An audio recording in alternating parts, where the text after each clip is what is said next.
त्याच्यामध्ये अशा लोकांचा सगळ्यात महत्त्वाचा वाटा असतो आणि ते लोक नशिबवान असतात ज्यांना अशा लोकांचं नेतृत्व आणि सानिध्य प्राप्त होतं. या बाबतीमध्ये आम्ही वंजारी समाजाचे लोक खरंच नशिबवान आहोत ज्यांना लोकनेते मुंडे साहेबांचं नेतृत्व आणि सानिध्य प्राप्त झालं. मुंडे साहेबांच्या मध्ये जबरदस्त इच्छाशक्ती, कुशाग्र बुद्धी, चातुर्य, अफाटकारी क्षमता, समग्रदर्शी, प्रगल्भ नेतृत्व आणि सकारात्मक दृष्टिकोन होता.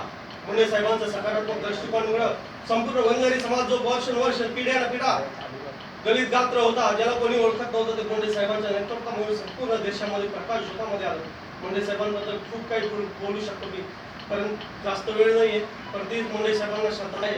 देणाऱ्याने देत जाऊन, घेणाऱ्याने घेत जाऊन, घेता घेता देणाऱ्याचेच हात घ्यावे या उक्तीप्रमाणे आपलं संपूर्ण आयुष्य मुंडे साहेबांनी गोरगरीब आणि समाजात गोरगरीब लोकांसाठी संपूर्ण दिलं. त्यांचेच हात माननीय पंकजा ताईंनी घेतले आणि त्याच पद्धतीने आज आपलं नेतृत्व पुढे करताय.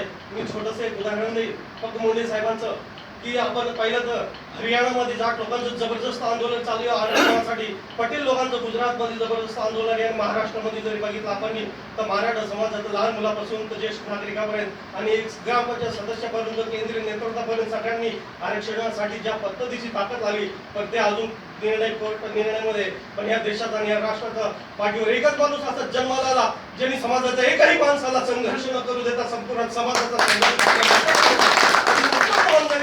सामान्य मधून ओबीसी मध्ये आणि ओबीसी मधनं एनटी मध्ये समाविष्ट करून करण्याची किंवा दाखवली. अशा जगाच्या पाठीवर एक मात्र नेते माननीय गोपीनाथरावजी मुंडे होते.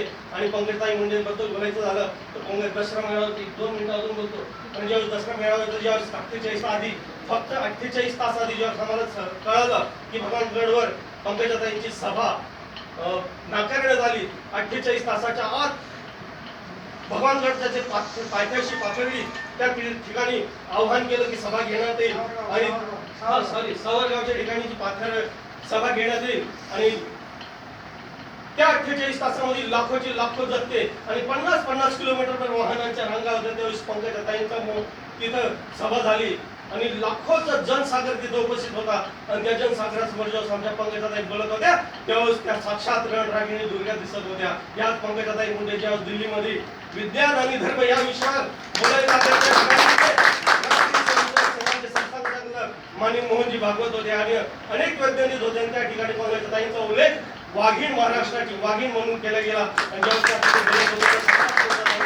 सरस्वती निघत होती आणि ह्याच पंकजाताई मुंडे जेव्हा समाजाच्या गोरगरीब आणि शिक्षणासाठी ज्या त्या आपल्या निधीतून लोकांना पैसे देतात त्यावेळेस ते साक्षात लक्ष्मीचं स्वरूप दिसतात.